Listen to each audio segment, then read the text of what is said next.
Om Shanti. Good morning. साकार मुरली 1 फरवरी 2023। बाबा का मीठा मीठा पत्र हम मीठे मीठे बच्चों के मीठे मंथन के लिए। मंथन शुरू करने से पहले सुख के सागर शिव बाबा की सुख भरी किरणों के नीचे बैठ जाते हैं और अनुभव करते हैं मैं सुख स्वरूप आत्मा हूं, सुख के सागर की संतान हूं। आज मीठे बाबा ने कहा, मीठे बच्चे, तुम्हारी नजर किसी भी देहधारी की तरफ नहीं जानी चाहिए। क्यों?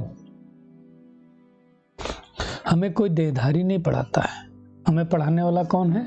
स्वयं निराकार परम पिता परमात्मा ज्ञान का सागर है। इसलिए हमें अभी से आदत डाल देनी है, हर एक के अंदर विराजमान चैतन्य शक्ति आत्मा को देखना है। आज का प्रश्न है, ऊंच पद पाने के लिए कौन सी एक मेहनत तुम बच्चे गृहस्थ व्यवहार में रहते भी कर सकते हो? बाबा कहते हैं, गृहस्थ व्यवहार में रहकर सिर्फ ज्ञान कटारी चलाओ, ज्ञान का चिंतन मनन करो, सुदर्शन चक्रधारी बनो। इसलिए देखो, देवियों के आगे वो तलवार दिखाते हैं, ज्ञान तलवार की बात है। बाबा कहते हैं शंख ध्वनि करते रहो, देवियों को शंख भी दिखाते हैं, सुदर्शन चक्र भी दिखाते हैं। बाबा ने कहा, चलते फिरते बेहद के बाप को याद करो। हद का पिता नहीं, बेहद का मतलब अनेक आत्माओं का पिता,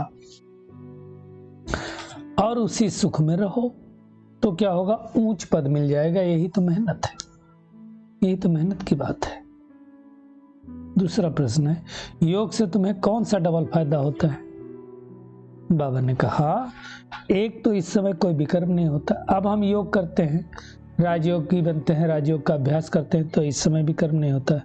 और दूसरा एक सबसे बड़ा फायदा है, पास्ट में जो विकर्म ऑलरेडी हमने कर दिए वो विकर्म नष्ट हो जाते हैं, विनाश हो जाते हैं। तो फायदा ही फायदा है ना।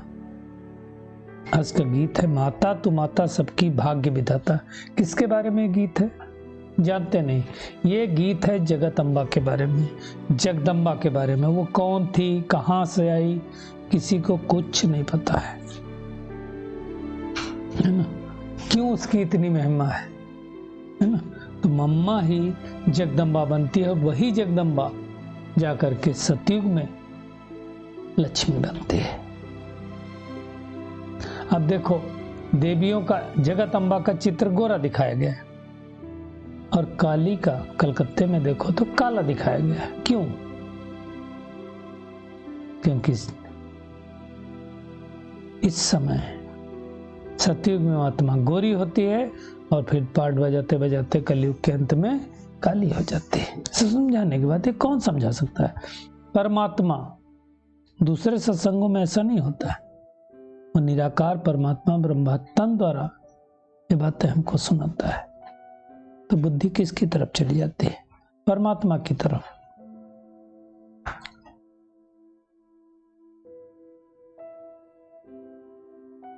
यहां तो दुनिया में लोगों की दृष्टि जात पांच मर्तबे पे, धर्म पे जाती है। यहां हमारी दृष्टि जाती है शिव बाबा की तरफ। शिव बाबा पढ़ाते हैं, कोई पढ़ाने वाला मनुष्य नहीं हमको। इस पढ़ाई से और उस पढ़ाई में रात दिन का फर्क है। भक्तों को, जो भगवान को याद करते हैं ना, उनको भक्ति का फल देने के लिए भगवान को आना पड़ता है। दुनिया में फिर सर्वव्यापी का ज्ञान करने वाले अपनी बातों को पूरा जोर लगा के कहते हैं। तो हमारा समझाना और उनके समझाने में बहुत फर्क है। बाबा कहते हैं, नरक का जो धन दौलत है ना, उसमें बहुत दुख है। स्वर्ग के धन दौलत में कोई दुख नहीं होता है। बाबा ने कहा, कई लोगों के बच्चे ऐसे होते हैं जो चाल चलन अच्छी नहीं होते, तो बच्चे भी दुख देते हैं। तो नरक है दुख। बाकी रौरव नरक, विषय बैतरणी नदी, ऐसी कोई नदी नहीं होती है। गरुड़ पुराण में तो बैठ करके सारी कथाएं लिख दी हैं, परंतु ऐसा नहीं होता है ना। सजाएं तो खानी पड़ती हैं, जैसा कर्म करोगे तो वैसे फल मिलेगा ही। बाबा समझाते हैं, पहले तो अभी भी कुछ कुछ कंट्रीज में प्रावधान है, जिस अंग से जो पाप कर्म करेगा उसके उस अंग को सजा दी जाती है। तो बाबा कहते हैं अब तुम बच्चे जानते हो कि हम तो नई दुनिया के लायक बनना है ना। धीरे धीरे हम नई दुनिया के योग्य बनते जा रहे हैं, मेहनत करनी है योग्य बनने के लिए। यही जगत अम्बा और यही जगत पिता, जगत अम्बा अर्थात मम्मा, जगत पिता अर्थात ब्रह्मा बाबा, दोनों जाकर के सतयुग में पालना के निमित्त बनते हैं। किस रूप से? लक्ष्मी नारायण के रूप से, जिनको विष्णु कहा जाता है, पालना करते हैं लक्ष्मी नारायण। अब ये बातें समझना, ये हो गई ज्ञान चिता। हम योग ही लगाते हैं उस एक पिता के साथ, पतियों के पति के साथ, पिताओं के पिता के साथ, सब संबंध आ जाते हैं उसमें। तो बाबा कहते हैं इस समय जो तुम्हारे चाचे काके मामे हैं आदि, वो सब क्या करेंगे? हमें दुख की राह बतलाएंगे, और परमात्मा हमें सुख की राह बताता, दूसरा कोई बता नहीं सकता है। उल्टे रास्ते ही समझाएंगे, है ना, सुलटी बात परमात्मा ही समझाएंगे, जिससे हम 21 जन्मों के लिए भाग्यवान बन जाते हैं। तो ऐसा पुरुषार्थ करना है ना। दुनिया में भी बाबा कहते हैं शरीर निर्वाह जो है सन्यासी लोग भी करते हैं, कोई 50, कोई 100, कोई 1000 भी कमाते हैं। हमें तो 21 जन्मों के लिए कमाई करनी है। जिसके पास ज्यादा पैसे होते हैं, बाबा कहते हो तो मोटरों में घूमते हैं। पहले सन्यासी लोग भी क्या करते थे? जंगल में चले जाते थे, आजकल तो महलों में रहते हैं।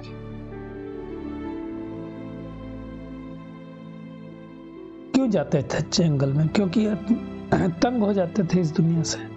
तो पूरा आधा कल हम 5 विकारों द्वारा अपवित्र बनते हैं। माया ने थोड़ा थोड़ा करके बिल्कुल अपवित्र पतित बना दिया है।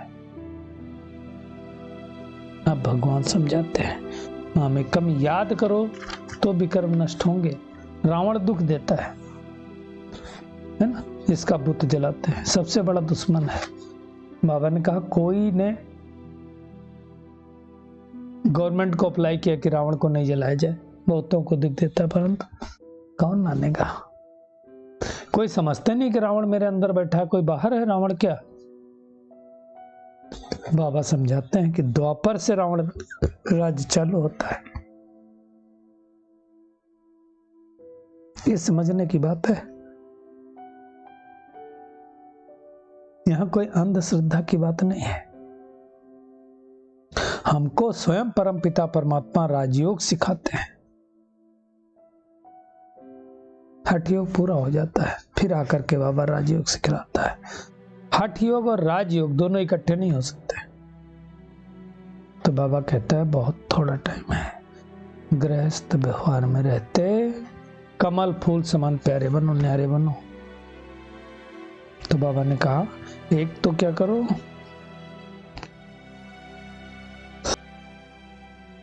स्वदर्शन चक्रधारी बनो, और दूसरा ज्ञान रूपी शंख को बजाओ, तो बेड़ा पार हो जाएगा। बाबा को याद करो जो इतना सुख देते हैं, उनको याद करो और उनका ही परिचय सबको दो, समझाओ।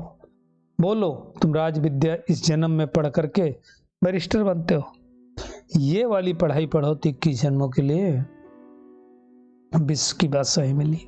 वो पढ़ाई पढ़ते हैं, मान लो इस तरह से पढ़ा और शरीर छूट गया तो पढ़ाई भी खत्म हो गई। ये पढ़ाई 21 जन्मों तक चलनी है। तो ऐसा हमको बाप टीचर गुरु मिला है जो हमें पढ़ा करके 21 जन्मों की बात सही दिला रहा है। बाबा कहता तुम्हारा स्वधर्म तो शांति है, तो काम नहीं करना तो चुपचाप बैठ जाओ, अशरीरी बनो, बाबा से योग लगाते रहो। जितना योग लगाएंगे उतना विक्रम विनाश होंगे, और कोई तरीका नहीं। योग बल के सिवाय हम किसी भी तरीके से विकर्मों को नष्ट नहीं कर सकते हैं। थोड़े दिनों की बात है, बाबा कहते हैं तुम शांति धाम में जाके सतयुग में आओगे, बाकी सब मनुष्य चले जाएंगे, शांति धाम में बैठेंगे। तो गफलत नहीं करनी है, मेहनत करनी है ना, ठंडा नहीं बनना है। दुनिया में लोग समझते हैं विनाश होगा, फिर थोड़ा सा होता है, फिर अगर रुक जाता है तो लोग समझते नहीं है। तो क्या करना है आज? एक तो हमारी नजर किसी भी देनदारी की तरफ नहीं जानी चाहिए। हमें पढ़ाने वाला स्वयं निराकार परमपिता परमात्मा है। शरीर से डिटैच होकर अशरीरी बन सच्ची शांति का अनुभव करना है। बाबा की याद से स्वयं को विक्रमाजीत बनाना है। पढ़ाई पर पूरा पूरा ध्यान देना है। उल्टी मतों को छोड़ बाबा की एक सुलटी मत पर चलना है। आज का बाबा का वरदान है, ऊंची स्टेज पर रह प्रकृति की हलचल के प्रभाव से परे रहने वाले प्रकृति जीत भव। बाबा कहते हैं माया जीत तो बन रहे हो, लेकिन अब माया जीत के साथ साथ क्या करो, प्रकृति जीत भी बनो, क्योंकि अभी प्रकृति की हलचल बहुत होनी है।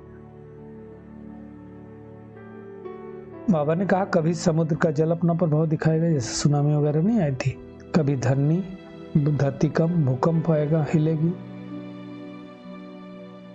अगर प्रकृति जीत होंगे तो प्रकृति की कोई भी हलचल हिला नहीं सकेगी। सदा साक्षी होकर सब खेल देखेंगे। बाबा ने कहा जैसे फरिश्तों को सदा ऊंची पहाड़ी पर दिखाते हैं, ऐसे आप फरिश्ते क्या करो, सजा ऊंची स्टेज पर रहो, तो जितना ऊंचे होंगे उतना हलचल से सतह परे हो जाएंगे। स्लोगन है, अपने श्रेष्ठ वाइब्रेशन से सर्व आत्माओं को सहयोग की अनुभूति कराना भी तपस्या है। तो मुख्य काम है हमको अपने श्रेष्ठ वाइब्रेशन फैलाना है। चलिए परमात्मा किरणों के नीचे बैठ जाते हैं, एकदम डिटैच होकर अशरीरी अवस्था में, और अनुभव करते हैं मैं प्रकृति जीत आत्मा हूं, मैं माया जीत आत्मा हूं, मैं संपूर्ण फरिश्ता सुदेवता बनने वाली आत्मा हूं। एक परमात्मा की श्रीमत पर चल करके अपनी ऊंची स्टेज बनाने वाली आत्मा हूं। किसी भी देहधारी को न देखकर हमें स्वयं पढ़ाने वाला निराकार परमपिता परमात्मा है, उसको याद करके अपने विकर्मों को नष्ट करने वाली आत्मा हूं। शुक्रिया मीठे प्यारे बाप दादा, शुक्रिया आप सभी का इस मीठे मंथन के लिए। ओम शांति।